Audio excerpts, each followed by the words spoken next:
Sir, Nowda Subhash বইমেলার পঞ্চম বর্ষের প্রস্তুতি পর্ব নিয়ে কিছু বলেন। এবার আমরা নওদা সুভাষ বইমেলার পঞ্চম বর্ষ পদার্পণ করছি। বিগত 3 বছর বইমেলা থেকে দূরে ছিলাম কারণবশত। একটা আক্ষেপ আমাদের নওদাবাসী, আমাদের বইমেলা কমিটি এবং পুলিশ প্রশাসনের রয়ে গেছে। সেই আক্ষেপটা এবার ভরপুর হবে আশা করছি। সেইভাবেই জোর কদমে কাজ চলছে আমাদের। তো এবার বইমেলাতে কিছু নতুনত্ব নিয়ে এসেছি।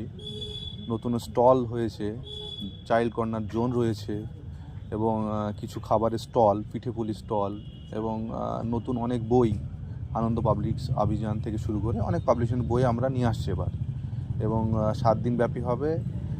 এবং এই বইমেলাতে আকর্ষণীয় জিনিসের মধ্যে আরেকটা রয়েছে, আমাদের নওদাবাসীর মানুষের কথা চিন্তা করে স্বেচ্ছায় রক্তদান শিবিরের ব্যবস্থা করেছি এবং বিনামূল্যে চক্ষু পরীক্ষা শিবিরের ব্যবস্থা করা হয়েছে। এবং আমরা শুরু করছি বইমেলাতে এবার একটা নতুন পদক্ষেপ দিয়ে, সেটা হচ্ছে ম্যারাথন।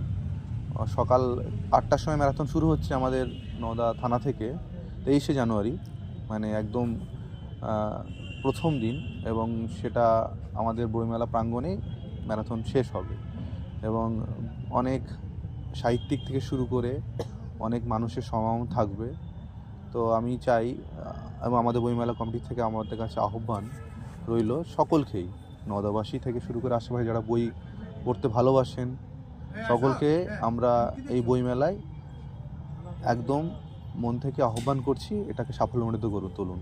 আপনাদের বইমেলা, এই বইমেলা আপনাদের জন্যই, নতুন নওদা সংস্কৃতিকে ধরে রাখার জন্যই আমাদের ছোট্ট প্রয়াস। আমরা সবাই হাতে হাত মিলিয়ে বইমেলাটা সাফল্যমণ্ডিত তুলব, আমি এটাই আশা রাখছি। ধন্যবাদ সকলকে।